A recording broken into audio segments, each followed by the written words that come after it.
지난 한 주간도 하나님의 은혜로 살아왔음을 고백하면 아멘 하시길 원합니다. 우리 좌우에 계십니다. 한번 인사 나누자. 참 잘했습니다. 하나님은 당신의 편이십니다. 하나님은 당신을 사랑하십니다. 할렐루야 아멘.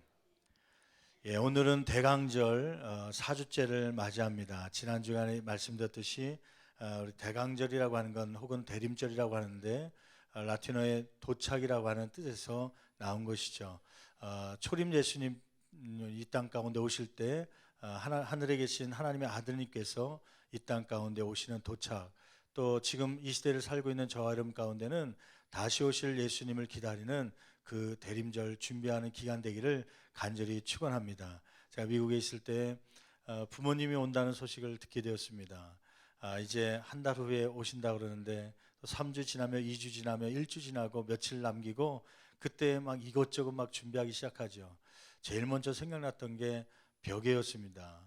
이불 침구가 부족하기 때문에 이불을 사고 또 벽에를 사는데 아버님은 벽에를 얇은 거 목에만 살짝 대는 것 그 정도 얇은 거를 좋아하기 때문에 일반 우리가 사용하는 비계로는 안 될 것 같아 갖고 마켓에 가서 그 비계를 준비하기도 했죠.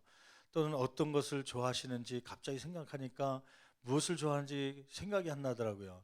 된장찌개도 드려도 맛있다고 그러고 김치찌개도 좋다고 그러는데 가장 좋아하는 게 어떤 음식이었는지 기억이 안 나갖고요. 그래서 이것저것 물어가면서 부모님 오시는 것을 준비했던 그러한 때가 기억납니다. 바로 전날에는 막 대청소해 가면서요 준비했던 그 마음. 여러분, 예수님께서 이 땅 가운데 오시는 줄 믿습니다. 이 땅 가운데 오실 때 또 언제 오실지 모르지만 저와 여러분들이 그러한 마음 가지고 예수님을 준비하는 마음, 그러한 마음이 저와 여러분 가운데 이 한 주간에 있기를 간절히 축원합니다. 여러분, 오늘 말씀 가운데 보면 이러한 예수님이 오신다는 것을 비유적으로 열처녀의 비유를 말씀하고 있습니다. 10명의 처녀들이 있었는데 5명의 슬기로운 처녀는 신랑을 만났지만 5명의 미련한 처녀들은 기름을 준비해서 하지 못해서 예수님 신랑 되신 분을 만나지 못한 것이죠. 오늘 이 비유를 통하여서 우리가 재림을 준비하는 저와 여러분들이 어떻게 재림을 준비해야 될지를 우리가 살펴보며 피차 은혜 받는 귀한 시간 되기를 간절히 축원합니다. 우리 앞뒷분들 누가 오셨는지 한번 보시면서요, 우리 함께 인사하죠. 참 잘했습니다. 당신의 얼굴 보니 하나님의 얼굴 보는 것 같습니다. 예수님은 당신을 위하여 오셨습니다. 할렐루야 아멘. 여러분, 오늘 말씀을 보기 전에 먼저 이 말씀을 이해하기 위해서는 유대인의 결혼 풍습에 대해서 잠깐 이해하는 것이 오늘 말씀을 이해하는 데 도움이 될 줄 압니다. 먼저 이 말씀 가운데 결혼 예식, 이스라엘의 풍습 가운데 결혼 예식을 비유적으로 예수님의 재림을 이렇게 준비해야 된다고 말씀하고 있는데, 결혼 예식에는 세 부류가 있습니다. 하나는 신랑이 있고, 하나는 신부가 있고, 또 하나는 들러리라고 하는 것이에요. 한국 문화 가운데는 들러리라는 것이 익숙하지 않죠. 보통 옛날 30년, 40년 전에 그때 결혼을 할 때는 화동이라는 말을 써갖고 화동이 있었습니다. 화동이 뭐 하는 거예요? 신부 입장할 때 앞에 나와서 꽃을 뿌려가면서, 때로는 퇴장할 때 꽃을 뿌리면서 나가는 그 의미에 대해서 정확하게 알 수 없지만 아마 그런 얘기를 하더라고요. 꽃을 뿌린 만큼 밟고 지나가면 오랫동안 행복하게 살 것이다, 그런 얘기를 하더라고요. 여러분, 미국 문화 가운데는, 서양 문화는 들러리라는 게 있습니다. 들러리. 이 들러리는 미국 문화를 예를 들면 결혼식을 할 때 신랑 측 친구들 5명이 들러리로 씁니다. 또 신부 측 여자친구들, 절친이라고 그러죠. 5명이 씁니다. 결혼식 할 때 그래서 제가 주례를 쓰면 앞에 신랑과 신부가 있고 신랑 옆으로는 5명의 똑같은 복장을 하고 있는 5명의 친구가 쓰고, 또 신부 옆으로는 똑같이 드레스를, 뭐 화려한 그런 것은 아니지만 하얀색으로 해서 비슷한 드레스를 입고 5명이 그 옆에 서게 되는 것이죠. 왜 이 들러리를 쓰냐면은 결혼식 처음부터 끝까지 이제 같이 하게 되는데, 왜 그런 들러리를 쓰는가, 들러리가 뭐 어떤 의미가 있는가, 미국 문화를 찾다 보니까 이런 얘기가 있더라고요. 청교도 신앙 가지고 세워진 미국 나라에 사실 맞지 않는 부분인데, 결혼식 할 때 가장 인생 가운데 신부가 아름다운 때는 언제냐면 그 결혼식 때 신부 화장을 하고 드레스를 입을 때가 인생의 가장 아름다운 때라고 하는 것이죠. 또 인생 가운데 가장 행복한 때가 언제냐? 그 드레스를 입고 첫 이 결혼 예식을 할 때, 그때가 인생 가운데 가장 흥분되고 또 기대되고 행복한 때가 바로 그때라는 것이죠. 근데 악한 사탄은 언제 이 결혼식 때를 좋아하는 게 아니라 오히려 질투를 가지고 이 가정을 깨뜨리려고 찾아온다는 거예요. 그래서 신부를 뺏어가기도 하고 그러기 때문에, 신랑을 다치게 하기도 하기 때문에 악한 마귀 사탄이 이 신랑, 누가 신랑인지 누가 신부인지 구분하지 못하도록, 그래서 친구 5명씩을 데리고 와서 비슷한 복장을 입히고 이제 헷갈려서 데려가지 못하도록 만들려고, 그래서 이 들러리를 쓴다고 그래요. 아무튼 지금도 요즘에 결혼을 하면 미국은 5명씩 해갖고 양쪽에 들러리 서면서 마지막 시간까지 함께 합니다. 그래서 이 들러리들이 오니까 결혼 예식이 좀 복잡해요.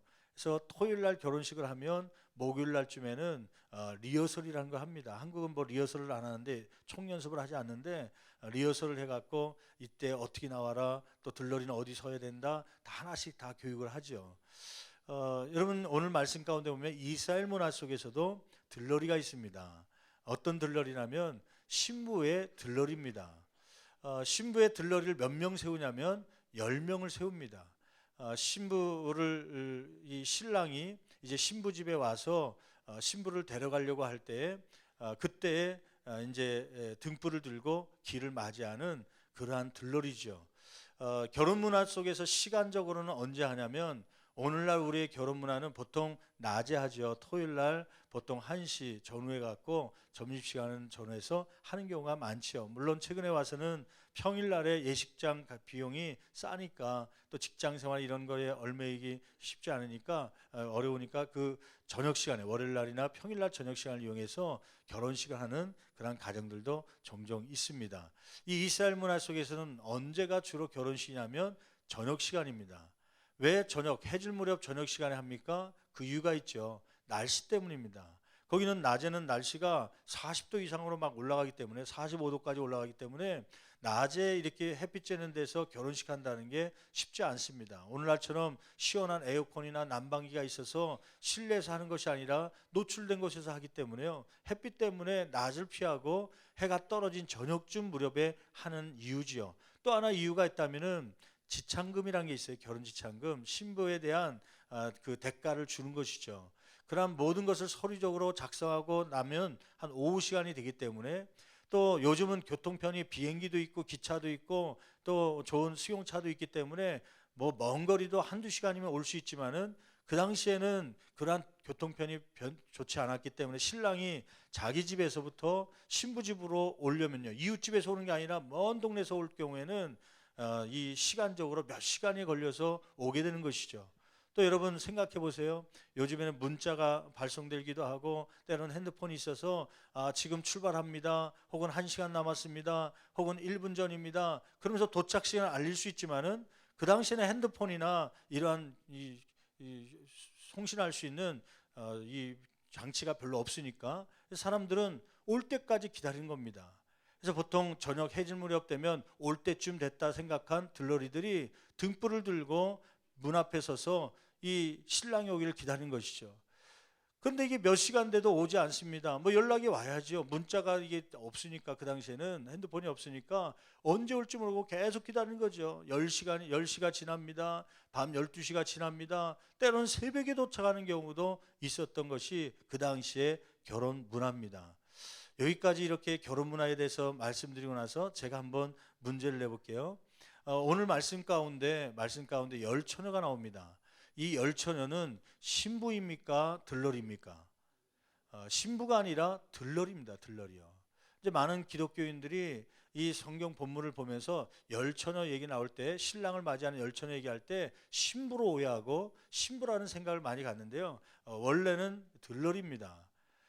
여러분, 신랑은 하나인데 신부가 10명이에요? 좀 약간 이상하잖아요. 그때 당시에는 들러리입니다. 신부는 하나고, 신부는 본 말씀 속에 구체적으로 나와 있지 않지만, 들러리가 신랑 되는 신랑을 맞이하기 위해서 준비하는 과정을 이 예수님의 재림과 빗대어서 말씀하고 있는 것이죠. 이러한 들러리들이 준비하는데 본문 내용은 5명은 슬기롭게 기름을 준비했기 때문에 등불이 꺼지지 않고 밤중에 오는 더디 오는 신랑을 맞이할 수 있었다. 근데 결국 미련한 5명은 기름을 준비하지 않았기 때문에 결혼식장에 들어갈 수 없고, 결혼식장은 어디냐면 신랑의 집이죠. 신랑이 신부 집에 와서 신부를 데려갑니다. 들러리와 함께 가서 이제 신랑 집에 도착하자마자 문을 닫고서 거기서 이제 예식이 펼쳐지게 되는 것입니다. 뒤늦게 도착한 미련한 5처녀는 등불이 꺼졌다가 그 기름 사러 가느냐고 시간을 놓쳐갖고 결국 그 예식장에 들어가지 못하는 그러한 내용을 담으면서 13절 말씀 오면 중요한 주제 성구가 나오죠. 한번 13절 말씀 볼까요? 마태복음 25장 13절 말씀 같이 한 목소리로 봉독합니다. 그런즉 깨어 있으라, 너희는 그날과 그때를 알지 못하느니라. 예, 거기 중요한 말씀이죠. 밑줄 한번 보실래요? 그런즉 깨어 있으라. 이게 오늘 비유 가운데 핵심적인 말씀입니다. 깨어 있지 않으면, 왜 깨어 있어야 됩니까? 그 이후에 있는 말씀이죠. 그날과 그때, 예수님이 다시 오실 그날과 그때는 안다는 거예요, 알지 못한다는 거예요? 알지 못하기 때문에, 그러기 때문에 깨어 있으라고 하는 말씀입니다. 여러분, 저와 여러분들의 영적 신앙생활 속에서 깨어 있음으로 예수님의 재림을 준비할 수 있는 저와 여러분 되기를 간절히 축원합니다. 그러면 둘째로 열처녀 비유의 내용을 통하여서 우리에게 주시는 교훈 몇 가지를 살펴볼 텐데, 첫 번째 주시는 교훈은 무엇입니까? 5절 6절 말씀을 통하여 신랑 되시는 예수님은 더디 오시지만 그러나 반드시 오신다는 말씀입니다. 여러분, 5절 말씀 6절 말씀 같이 한 목소리로 봉독합니다. 신랑이 더디 오므로 다 졸며 잘, 거기 한번 밑줄 그어볼까요? 다 졸며 잘세. 여러분 한번 질문해 볼게요. 이 열처녀 가운데 몇 명이 깨어 있었습니까? 네, 그렇게 답할 줄 알고 질문한 거예요. 여러분 금방 읽었잖아요. 몇 명이 졸았다는 거예요? 다 졸며 잤다는 거예요. 5명이 아니라. 성경을 읽을 때 여러분들 잘 읽고 잘 조심해서 읽으라는 말씀이에요. 안 그러면 이단들이 자꾸 유혹하기 때문에요. 여러분 금방 읽어놓고서도 5명 졸았다면, 5명이 깨어있었다면 설교를 어떻게 해야 될지 모르겠어요. 여러분 신랑이 더디 오므로 5명이 다 좋은 거예요. 여러분 좋은 게 문제가 아닙니다. 좋은 것은 자연 현상 아닙니까? 이거는 일상 중에 하나입니다. 여러분 어떤 이단들은 1992년도 10월 28일 날, 제가 그때 신학생 때인데 예수님이 그때 그 날짜에 온다고 해갖고 막 학교 다니는 애들이 휴학하고 직장 다니는 사람이 문을 닫고 다 산으로, 어떤 산에 온다 해갖고 막 그 산으로 올라갔던 그러한 때가 있었죠. 그래서 사회적인 문제가 되기도 했었습니다. 성경은 예수님의 재림은 반드시 있을 것인데 왜 그때와 그 시기를 안 알려줍니까? 평상시에 준비하고 있으라는 거예요. 잘 수도 있죠. 예수님이 오실 때 물론 깨어있으면 좋겠지만 잠자는 순간에 올 수도 있습니다. 성경에 보니까 맷돌을 가는 중에 올 수도 있습니다. 맷돌 간다는 건 뭐예요? 가정생활 한다든지 직장생활 하는 가운데, 학교 가고 거기서 공부하고 있는 가운데, 시험 치는 가운데 그때 예수님이 올 수도 있다는 거예요. 밭에 있을 때도 올 수 있고요. 여러분 그러나 중요한 것은 우리가 깨어있든 잠자고 있든, 때로는 예배당에 이렇게 예배드리고 있든 직장 가운데 있든, 중요한 것은 기름을 준비할 수 있는 저와 여러분의 신앙이 있기를 간절히 축원합니다. 그 기름이 무엇인지에 대해서는 좀 이따 설명할게요. 다 졸며 잘세. 주님이 오실 때 이러한 준비가 중요한 것은 졸았던 것이 문제가 아니라 기름의 문제죠. 기름. 졸았더라도 기름만 준비하면 되는 것이죠. 일상생활이 있더라도 기름만 준비하면 되는 것이죠. 여러분 거기에 말씀 보니까 6절 말씀 같이 한 목소리로 봉독합니다. 밤중에 소리가 나되 보라. 그 밤중이란 말 조심해 보십시오. 여러분 밤중이 되었으니까 이 들러리들은 오늘 신랑이 안 오는가 보다 생각하고 아마 방으로 가서 쉬었던 것 같아요. 그도 그럴 것이 초저녁부터 등불을 들고 문 앞에서 서성거리면서 이 해가 떨어지면, 그 당시에는 뭐 전기 시설이 있었겠습니까? 그러니까 들러리들이 등불을 들고 길을 밝혀놔야 될 거 아닙니까? 집집마다 다 껌껌하면 어떻게 신랑이 찾아옵니까? 여기가 신부집입니다 알려주기 위해서 들러리들이 등불을 들고 있어야 되는데요. 이 초저녁 6시부터 서 있었던 들러리들이 10시가 되고 12시가 됐는데 막 시간이 지나고 새벽이 됐는데 신랑이 오지 않는 거예요. 그러니까 이 신부들이, 이 들러리들이요, 이 신랑이 더 늦게 오든지 안 오는가 보다, 오늘 아닌가 보다 하고서 들어가서 쉰 거죠. 그때 뭐라고 소리가 들린 것이에요? 보라, 신랑이로다, 맞으러 나오라. 신랑을 따라다니는 종들이 앞장서며 신부집에 다다르자 소리친 거죠. 신랑이 온다 얘기했더니 그때 이제 막 신부들이 불이하게 준비하는 거 아닙니까? 중요한 것은 밤중 사람들이 안 오겠지, 더디게 온다 생각할 때 예수님은 반드시 온다는 사실을 기억하시기를 간절히 축원합니다. 밤중이 가까이 올수록, 더 깊어질수록, 새벽에 가까이 올수록 이 신랑은 가까울 시간, 올 시간이 더 가까워지는 것이죠. 여러분, 마태복음 24장 보세요. 24장 말씀은 인류의 종말에 대해서 기록하고 있는 말씀이거든요. 한번 24장 말씀 조금 살펴볼 텐데, 여러분 3절 말씀 보세요. 24장 3절 말씀을 보면 예수님께서 앉았을 때에 제자들이 와서 묻습니다. 저와 여러분처럼 종말에 대해서 궁금했던 것 같아요. 예수님의 때는 언제가 올 건지 한번 3절 말씀 같이 한 목소리로 봉독합니다. 예수께서 감람산 위에 앉으셨을 때에 제자들이 조용히 와서 이르되 우리에게 이르소서 어느 때에 이런 일이 있겠사오며 또 주의 임하심과 세상 끝에는 무슨 징조가 있사오리까? 예수님이 재림할 때 징조가 있다면 좀 알려주십시오. 그렇게 얘기하죠. 그때 예수님께서 뭐라고 얘기했냐면 4절 말씀 읽어보세요. 같이 봉독합니다. 예수께서 대답하여 이르시되 너희가 사람의 미혹을 받지 않도록 주의하라. 5절 많은 사람이 내 이름으로 와서 이르되 나는 누구다 그리스도라 하네요. 많은 사람을 뭐하니라? 미혹하니라. 여러분 4절 5절 말씀 보니까 종말의 때 예수님의 재림의 시가 가까이 오면 나타난 현상이 있습니다. 그것은 뭐냐면 거짓 선자들의 출현과 미혹입니다. 거짓 선자들이요, 이단들이요, 자기가 누구라고 하는 거예요? 그리스도 구원자다 이야기하는 사람들, 예수라는 사람들이 많이 나타난다는 거예요. 여러분 전 세계적으로 예수님이 많은 나라가 어딘지 아십니까? 대한민국 아닙니까? 대한민국에는요, 내가 예수라는 사람이 40여 명이 된다고 그래요. 40여 명이. 또 대한민국에도 하나님도 많아요. 하나님도.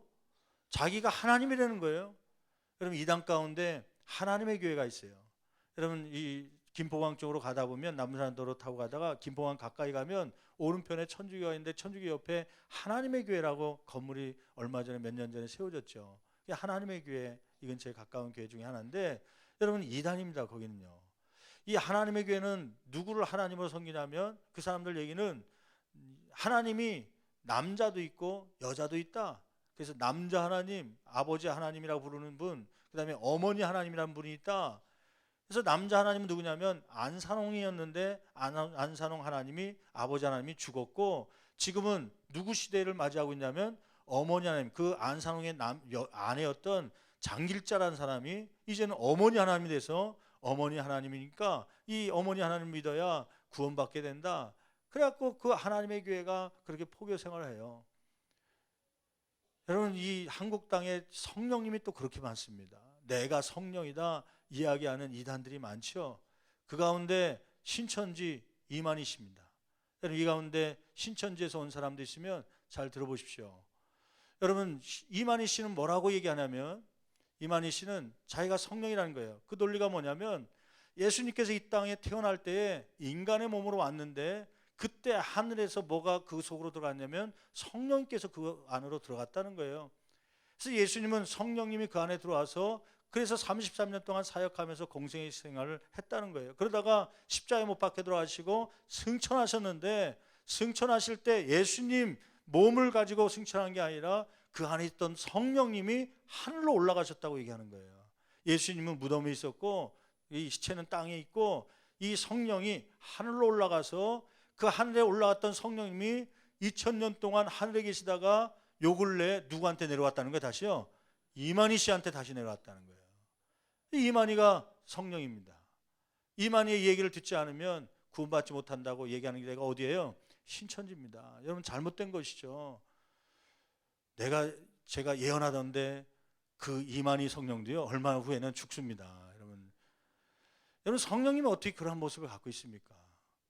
여러분 이 예수 그리스도를 분명히 잘 알아서 예수님을 재림을 준비할 수 있는 저와 여러분 되기를 간절히 축원합니다. 말세가 되면 이러한 때가 올 텐데 거짓 선지자들이 출현하고 미혹한다. 얼마나 많은 사람들이 요즘에 자기가 예수라고 하고 성령이라고 하고 하나님이라고 합니까? 이러한 미혹에 빠지지 않는 저와 여러분들에게 되기를 간절히 축원합니다. 6절 7절 말씀에 보면 이 종말의 때 예수님이 재림의 시기가 가까이 오면 전쟁과 지진과 기근이 생길 거라고 하는 것이죠. 6절 말씀 7절 말씀 같이 봉독합니다. 난리와 난리 소문을 듣겠으나 너희는 삼가 두려워하지 말라. 이런 일이 있어야 돼. 아직 끝은 아니라. 7절 민족이 민족을 나라가 나라를 뭐 하겠다는 거예요? 대적하여 일어나겠고, 이것을 한마디로 얘기하면 전쟁을 얘기하는 거 아닙니까? 전쟁이 나라와 나라끼리도 전쟁하지만 민족과 민족 가운데요. 여러분 2000년대 들어와서 2010년대 들어왔고요. 얼마나 많은 전쟁들이 일어나고 있습니까? 시리아를 비롯해서 수단, 아프가니스탄, 파키스탄, 이스라엘, 소말리아, 리비아, 심지어 이 한국 땅도 지금 휴전하고 있지만 전쟁 중 아닙니까? 민족과 민족을 대적하겠다고 하는데 우리나라가 그러한 상황 아닙니까? 이러한 전쟁들이 계속해서 일어날 것이고 더 많아진다는 것이죠. 또 지진이 있겠다고 하는 말씀이죠. 기근이 있겠다고 하는 말씀이죠. 계속해서 읽어볼까요? 6절 하반절 말씀에 7절 하반절 말씀 보니까 나라를 대적하여 일어나겠고 7절 곳곳에 기근과 지진이 있으리니. 여러분 기근에 대해서 생각해 보십시오. 기하급수록 늘어나는 인구 때문에요. 인구가 어떻게 늘어나고 있냐면 여러분 한 200년 전만 해도 세계 인구수가 1804년도에는 10억이었습니다. 10억. 그러니까 지금으로부터 200년 전도. 그 다음에 약 1960년도 지금부터 50년 전만 해도요. 그때는 30억이었습니다. 50년 전에는 세계 인구가 30억. 지금은 2015년 정도 됐는데 인구를 몇 명으로 보냐면 70억 이상으로 봅니다. 아직도 중국이란 나라는 인구를 정확하게 못 센다고 그래요. 세고 나면 또 태어나고 또 태어나고 그 사이에 또 이 문맹들이 많기 때문에 파악할 수 있는 방법이 정확치 않아 갖고 지금은 70억 이상이 된다. 2060년 앞으로 45년 후에는 세계 인구가 몇 명으로 늘어나냐면 120억으로 늘어날 거라는 거예요. 120억. 점점 추세를 보면서 미래학자들은 2060년 되면 120억이 될 것이다. 여러분 120억이 되면 어떤 문제가 생기냐면 심각한 오염 문제가 생기고 또 식량의 불균형 상태가 이루어져서 지금 현재도 식량이 부족해서 굶어 죽는 사람이 한 해에 몇 명이냐면 1,300명입니다. 1,300만 명. 1,300만 명이면 대한민국 인구가 몇 명이에요? 5천만 명이라고 생각하면요. 5분의 1이 그냥 굶어서 1년에 죽어가는 것이죠. 그게 시간 분으로 따져보니까 1분에 지금 먹을 게 없어서 죽는 사람이 24명. 지금 1분이 지나간 사이에 24명이 아프리카나 이 제3국에서는 굶어 죽는 사람들이 생기고 있다는 것이죠. 점점 이상 기후 때문에 또 지하수가요 50% 이상이 오염되어서 세계적인 물 부족 현상이 일어난다. 요즘에 물의 부족이 오염돼 갖고 제대로 못 먹는 나라가 얼마나 많습니까? 그나마 지금도 한국도 수돗물 먹을 수 있다지만 지금 우리는 사 먹은 시대, 정수기의 물을 받아 먹기도 하고 사 먹기도 하는 그 시대에 있지 않습니까? 여러분 20년 전만 해도요 그건 꿈 같은 일이었습니다. 저희 어렸을 때는 선생님이 그런 얘기를 하더라고요. 너희들이 앞으로 커서 생활할 때는 물을 사 먹게 될 것이라고요. 그때는 웃었어요. 왜요? 아니 콜라 사이다는 사 먹어도 무슨 물을 사 먹겠냐, 그때는 그렇게 생각했던 때입니다. 근데 20년이 지난 지금 여러분 물을 사 먹어야 되는 거 아닙니까? 해외 나가면 반드시 물은 사 먹어야 됩니다. 이렇게 물이 오염되고 또 식순환뿐만 아니라 또는 이 음식 때문에 굶어 죽는 사람들이 많이 생기는 것이죠. 예수님이 재림할 때가 되면 이러한 문제가 더 심각해질 것이라고 했는데 이러한 문제가 심각해지고 있습니다. 또 지진에 대해서 한번 볼까요? 지진이 일어나겠다고 그러는데 요즘에 지진이 얼마나 많이 일어납니까? 한국에서도 1년 사이에 2015년도에 많은 지진이 일어나왔고요. 우리가 느끼지 못하고 사고가 크게 나지 않았으니까 잘 모르는데 지진이 점점 빈도가 많아지고 있다고 하는 것이죠. 가깝게는 2000년대에 들어와서 10년도 전후에 갔고요. 인도네시아 수마트라 휴양지를 휩쓸고 간 쓰나미가 있었죠. 지진 강도가 9였고 중국 스촨성의 지진, 아이티의 지진, 일본 쓰나미 막 이 10만 명, 20만 명이 그냥 막 죽는 지진들이 일어나고 있는 이 지구에 있습니다. 또 최근에는 봄에는 네팔에서 지진이 일어나서 그 6천 명이 사망했다고 하는 이야기를 듣지 않습니까? 또 최근에는 키르기스탄이 또 지진이 있어갖고요. 또 우리가 한국에서 성금도 보내고 그러한 일들도, 또 요즘에는 멕시코가 지금 긴장 가운데 있다고 그래요. 계속해서 지금 지진이 막 5도, 6도 강도로 일어나니까 멕시코에서 지금 큰 지진이 일어날 것으로 기대하고 지금 불안 가운데 있다고 하는 뉴스가 오늘 아침에도 나오더라고요. 여러분, 지진이 점점 많아지고 있고 점점 커지고 있다고 하는 그러한 기사를 보면서 우리가 깨닫는 건 뭐냐면, 예수님께서 이 땅 가운데 올 날이 점점 뭐하고 있다? 가까이 오고 있다. 이것을 깨달을 수 있는 저와 여러분 되기를 간절히 축원합니다. 여러분 9절 10절 한번 볼까요? 24장 9절 10절 말씀 보면 거기에 또 하나의 증상이 나타나죠. 현상이 나타나죠. 그것은 뭐냐면, 예수님이 재림할 때가 가까이 오면 성도들에 대한 핍박이 일어난다고 하는 것이에요. 9절 말씀 같이 봉독합니다. 그때의 사람들이 너희를 환난에 넘겨주겠으며 너희를 죽이리니 너희가 내 이름 때문에 모든 민족에게 무엇을 받으리라? 미움을 받으리라. 10절 말씀 또 읽어볼까요? 그때에 많은 사람이 실족하게 되어 서로 잡아주고 서로 미워하겠으며. 여러분, 요즘에 시대적으로 보면요, 저는 그 한국 땅에 성도들, 예수를 믿는다는 성도들이 미움받는다는 생각을 한 번도 가진 적이 없었는데, 요즘 들어서 기독교를 핍박하고 미워하는 사람들이 한국 땅에도 얼마나 많은 그런 현상들이 나타납니까? 예수님이 재림 때가 오면 이러한 성도들을, 제자들을 미워할 것이다. 또 전 세계적으로 지금 인도를 비롯하여서요, 많은 국가, 파키스탄, 또 미국, 또 뿐만 아니라 우리나라 안에도 지금 세계 속에서 죽어가는, 그래서 오픈도어스라고 하는 선교회가 있는데 그 선교회에서 통계를 보니까 지구상에서 현재 최소 1억 명의 기독교인들이 기독교 신앙으로 인해 박해를 받고 있다라고 말하고 있습니다. 지금 죽어가는 사람이 많죠. 인도나 중동 안에.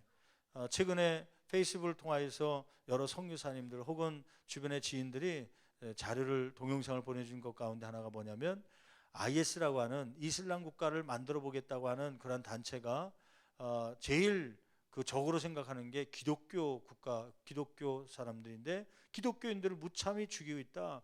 그래서 총살로 혹은 참수, 목을 잘라갖고 죽이는 동영상들이 막 나오고 있지 않습니까? 이러한 전 세계적으로 핍박과 박해가, 성도들에 대한 핍박과 박해가 많아지고 있는 이때에 우리가 기억해야 될 것은, 이러한 때가 오면 누가 오실 날이 가까운다? 예수님이 오실 날이 가까운다는 걸 깨달을 수 있는 저와 여러분 되기를 간절히 축원합니다. 여러분, 오늘 교훈의 말씀을 통하여서 신랑 되신 예수님은 밤중이지만 더디다고 안 올 거라고 생각하는 그때 오히려 반드시 오신다고 하는 교훈이죠. 두 번째는 뭐냐면 8절 9절 25장 8절 9절 말씀 보면, 신랑 되신 예수를 맞이하기 위해서 항상 무엇을 준비해야 됩니까? 기름을 준비해야 된다고 하는 말씀이죠. 8절 9절 말씀 같이 한 목소리 봉독합니다. 미련한 자들이 슬기 있는 자들에게 이르되 우리 등불이 꺼져가니 너희 기름을 좀 나눠달라 하거늘. 이게 뭐냐면, 이제 신랑이 오신다 했더니 잠자고 있던 사람이 벌떡 일어나서 자기 등불을 준비한 거예요. 근데 슬기로운 사람은 기름을 같이 준비했으니까 기름이 떨어지니까 기름을 부었죠. 그런데 이 기름을 준비하지 않았던 미련한 다섯 처녀는 등불이 꺼져가는 것입니다. 이런 상태로는 신랑을 맞이할 수 없게 되니까, 그래서 옆 사람께 슬기로운 기름을 갖고 있는 자들에게 문의를 한 것이죠. 너희 기름을 우리에게 좀 나눠달라. 그랬더니 그 사람들이, 슬기 있는 자들이 뭐라고 얘기해요? 9절 말씀 같이 봉독합니다. 슬기 있는 자들이 대답하여 이르되 우리와 너희가 쓰기에 다 부족할까 하노니 차라리 파는 자들에게 가서 너희 쓸 것을 사라. 오히려 그 기름 파는 곳에 가서 그것을 가져와라 이야기하는 것이죠. 여러분, 이 장면을 통해서 우리가 깨닫는 것은 뭐냐면, 여러분 아까 얘기했던 대로 다 졸며 잘 수 있습니다. 예수님이 오실 때 잠자리에 있는 게 문제가 아닙니다. 예수님이 오실 때 직장 가운데 있는 게 문제가 아닙니다. 학교에서 공부할 수도 있습니다. 그런데 문제는 뭐냐면 기름이 준비되어 있느냐의 문제죠. 중요한 것은 기름이에요. 그럼 여러분, 기름이 무엇입니까? 예수님이 오실 때가 다가오니까 콩기름을 준비해야 되는 거예요? 참기름을 준비하고 올리브유를 준비해야 되는 거예요? 그러한 것이 아니라 이 기름은 성경에서 말하는 성령을 얘기합니다. 성령이요. 여러분, 성령의 충만함을 받기를 간절히 축원합니다. 성령이 우리 가운데 오시면 그 입술을 통하여서 예수를 주라 신하게 되는 줄 믿습니다. 한마디로 얘기하면 성령이 임하게 되면 첫 번째 증거가 뭐냐면 구원의 확신입니다. 여러분, 내가 구원받은 사람인지를 예수님이 재림 때가 가까울수록 점점 점검해 가기를 간절히 축원합니다. 여러분, 종말이라는 것은 두 가지 종말이 있죠. 하나는 예수님이 이 땅 가운데, 예수님께서 이 땅 가운데 오는 인류의 종말이 있습니다. 인류의 종말, 예수님의 재림의 때. 또 한 가지 종말인데 그것은 뭐냐면 개인의 종말이에요. 개인의 종말. 개인의 종말은 죽음이라고 하는 것입니다. 예수님은 아직 이 땅 가운데 오지 않았지만 이 개인적으로 죽게 되면 그때는 이미 때가 늦어서 구원받지 못하는 것입니다. 언제 돌아가실지, 언제 하나님이 우리를 부를지 모르는 것이죠. 그래서 항상 깨어 있어야 되죠. 근데 여러분, 천주교 혹시 다니는 배경이 있었던 분이 있는지 모르겠지만 천주교가 잘못 가르치는 것 중에 하나가 있습니다. 그것은 뭐냐면 연옥설이라는 거예요. 연옥설. 여러분, 연옥설 들어보셨어요? 연옥설이 뭐냐면 천국과 지옥이 있는데 천국에 대기장소가 있어요. 그걸 뭐라고 부르냐면 이제 이 천주교에서는 낙원이라고 부릅니다. 성경에 낙원이라고 나오잖아요. 또 지옥이라고 있는데 지옥의 대기장소가 어디냐면 연옥이라고 이야기합니다. 그래서 아직 예수님이 오셔서 완전히 심판하기 전까지는 이미 그 전부터 죽은 사람들은 어디가 있냐면 지옥 갈 사람은 어디가 있는 거예요? 지옥의 대기장소인 연옥에 가 있고 천국 갈 사람은 천국의 대기장소인 어디에 가 있다는 거예요? 낙원에 가 있다는 거예요. 근데 문제는 뭐냐면 그러한 것은 기독교나 천주교에서 얘기한다고 상관없습니다. 문제는 그 다음 문제예요. 어떤 문제냐면 이 연옥에 간 조상들이 있을 거 아닙니까? 부모님 가운데 예수를 믿지 않아서 연옥에 가 있는 그런 불쌍한 영혼들이 있으면 천주교에서 뭐라고 가르치면 이 땅 가운데 그러면 그 연옥에 가 있는 그런 부모님을 위해서 당신들이 헌금을 많이 하고 그 어머니를 위해서 기도하면 그 연옥에 갔던 어머니가 어디로 옮겨진다는 거예요? 낙원으로 옮겨진다고 하는 얘기죠. 그것은 무슨 얘기예요? 개인이 죽은 후에도 지옥에서 어디로 옮겨질 수 있다? 천국으로 옮겨질 수 있다는 얘기 아닙니까? 그건 성경적이지 않은 이야기죠. 여러분, 성경은 뭐라고 얘기하냐면 세 번째인데 그 10절 말씀에 구원의 문은 항상 열려있지 않고 닫혀질 때가 있다고 하는 것입니다. 여러분, 10절 한번 말씀 볼까요? 25장 10절 말씀 같이 한 목소리로 봉독합니다. 그들이 살아간 사이에 신랑이 오므로 준비하였던 자들은 함께 혼인잔치에 들어가고 문은 뭐한지라? 닫힌지라. 그 당시에 결혼 풍습을 잠깐 또 소개할게요. 신랑이 신부 집으로 왔습니다. 신랑이 오신다 그랬더니 이제 들러리들이 준비했다가 등불을 들고 신랑과 함께 신부를 데리고 어디로 가냐면 신랑 집으로 가는 거예요. 신랑 집으로 가는 거예요. 신랑 집으로 가서 이제 문을 닫고 그 안에서 잔치를 벌입니다. 왜 문을 닫냐면 그 닫는다는 그 원어를 보니까 클레이오라는 단어를 쓰는데 이 클레이오는 그냥 문을 딱 닫아놓은 게 아니라 자물쇠로 아예 잠궈놓은 상태입니다. 자물쇠로 잠가놨기 때문에 밖에서 누군가 열려고 해도 열려요, 안 열려요? 열리지 않는 상태를 클레이오라고 그러거든요. 왜 이렇게 자물쇠로 잠가서 바깥에서 못 들어오게 만드느냐? 그 당시에는 도둑과 강도, 산적들이 많이 있었거든요. 여러분, 아까 얘기했듯이 이러한 전깃불이 밝게 나오는 그런 시대가 아니기 때문에 저녁 때 되면 모든 집들이 다 불을 끄고 깜깜합니다. 근데 밤중에 잠도 안 자고 불을 켜놓고 환한 곳이 있는데 그건 어느 곳이에요? 결혼집이에요. 잔치자리입니다. 여러분, 잔치하는 집은 거기에 먹을 것이 있어요, 없어요? 먹을 것이 많습니다. 예물도 있어요. 신랑 신부의 예물도 있어요. 그러니까 강도나 산적들은 어느 집들을 공격할까요? 불 켜져 있고 잔치하는 집에 말을 타고 들어오고 낙타를 타고 들어와서 막 사람을 죽이고 신랑 신부 들러리를 죽이고 그 예물을 가지고 먹을 걸 가지고 도망치는 것이죠. 그러니까 이 불량한 사람들이 또 산적들이 강도들이 들어오지 못하도록 이 잔치에 신랑 신부가 다 들어오면 들러리까지 들어오면 뭘 닫는다는 거예요? 문을 잠고 들어오지 못하도록 막는다는 거예요. 여러분, 예수님이 이 땅 가운데 오시게 되면 그때는 이렇게 문이 닫혀져서 두들겨도 열릴 수 없다는 것이에요. 마치 노아 시대에 방주를 만들어 놓고 이제 다 들어오라고 해놓고 문을 닫은 후에는 이제는 더 이상 들어올 수 없듯이요. 여러분, 구원의 시간은 정해져 있다는 것이에요. 어느 누구나 구원을 받을 수 있지만 그러나 구원의 시간은 한계가 있다고 하는 것입니다. 그 한계는 예수님이 재림한 후에는 여러분 그 후에는 구원이 없습니다. 여러분, 우리 삶 가운데 죽음을 맞이한 이후에는 구원이 없습니다. 그러면 우리가 언제 죽을지 모르니까 항상 기름을 준비하며 긴장감 속에 살아있는 저와 여러분 되기를 간절히 축원합니다. 여러분, 중요한 게 있죠. 13절 말씀에 아까 말씀했던 것처럼 그런즉 뭐하고 있으라는 거예요? 깨어있으라, 깨어있으라. 여러분, 질문해 볼게요. 깨어있으라는 것은 뭡니까? 깨어있으라. 문자적으로 어떤 사람은 깨어있으라 그랬더니 저녁 시간인데도 예수님 재림할 것을 기다리면서 성냥개비로 눈을 반양 막 뒤집어 까갖고 예수님 올 걸 기다리고 그러라는 게 아니고요. 깨어있으라는 것은 예수님께 집중하고 있으라는 것이에요.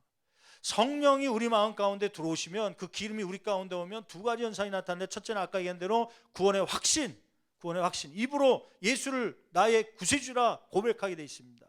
두 번째 증상은 뭐냐면 그 예수님이 가르쳐준 말씀대로 살려고 하는 그러한 마음의 결단이 생기는 것이 성령이 들어올 때 증상들입니다. 여러분, 이 말세지 말에 다 졸며 잘세, 그냥 막 깨어서 있으려고 했겠지요. 들러리들이요. 야, 이게 신랑 이러다 오면 어떻게 하냐, 깨어 있어야 된다. 꼬집고 허벅지 꼬집고 막 볼 꼬집고 그러면서 어떻게든 깨어 있으려고 그러는데 그 졸음을 이기지 못하는 것처럼 이 땅 가운데는 우리를 유혹하고 미혹하는, 깨어있지 못하게 하는 그런 환경들이 많다고 하는 것이죠. 그러나 저와 여러분들은 예수님이 오실 것을 기다리면서 성령의 충만을 받아 항상 깨어있는, 말씀 중심으로 살아갈 수 있는, 예수님을 바라보며 살아갈 수 있는 저와 여러분 되기를 간절히 축원합니다. 지난주에 국가로부터 후원금 좀 내달라고 하는 통지서를 받았어요. 7만 원짜리 차를 몰고 가는데 좀 속도가 넘어갔다고 해서 기부금 좀 내주세요. 그래서 7만 원짜리를 받았어요.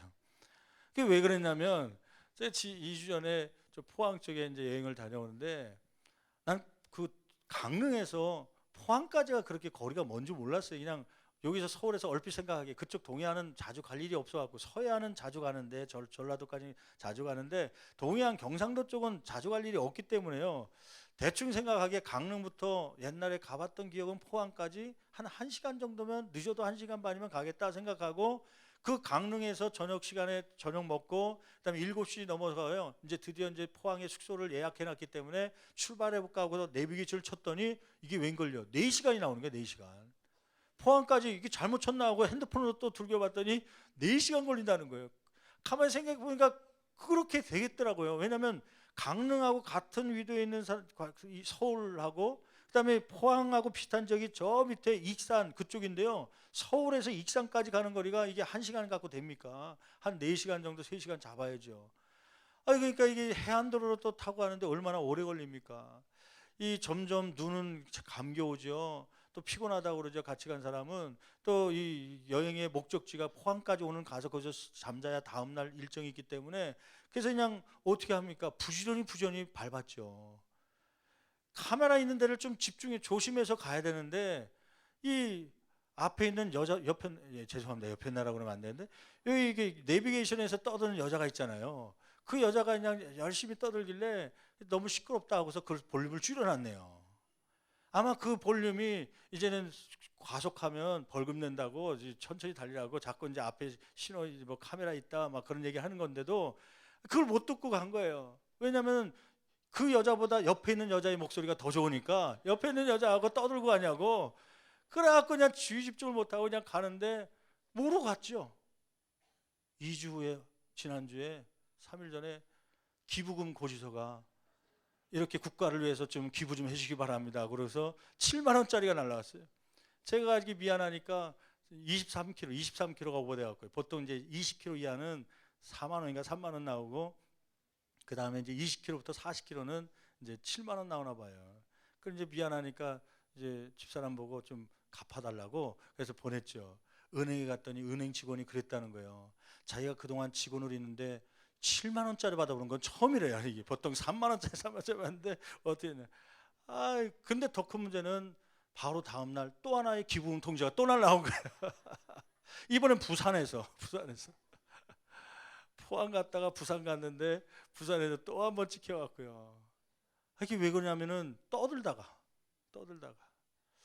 잡담하다가 그냥 그 카메라 있는지도 모르고 지나가고 속도가 넘어간 건지도 모르고 막 가다가 그런 거죠.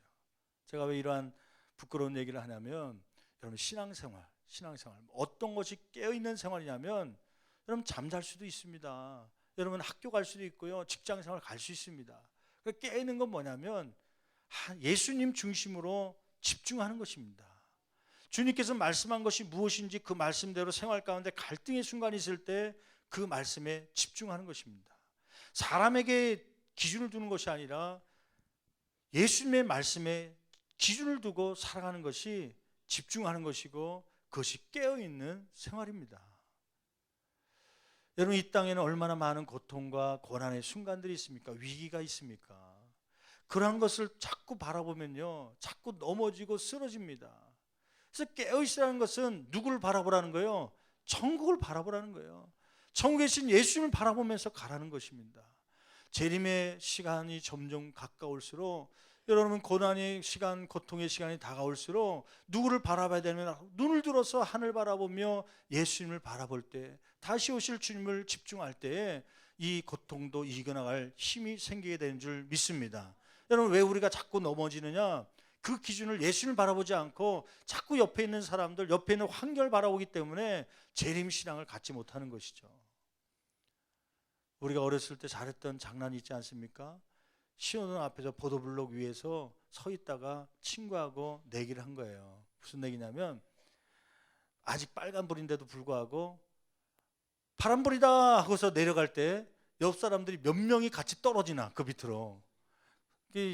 옆에 보도블록 위에 있다가 파란불이다 하는 소리예요. 떠들고 있다가 딴짓하다가 같이 발을 내딛는, 지금 생각하면 참 위험한 장난이거든요. 그때 버스가 지나가면 그 사람들 막 다칠 거 아닙니까?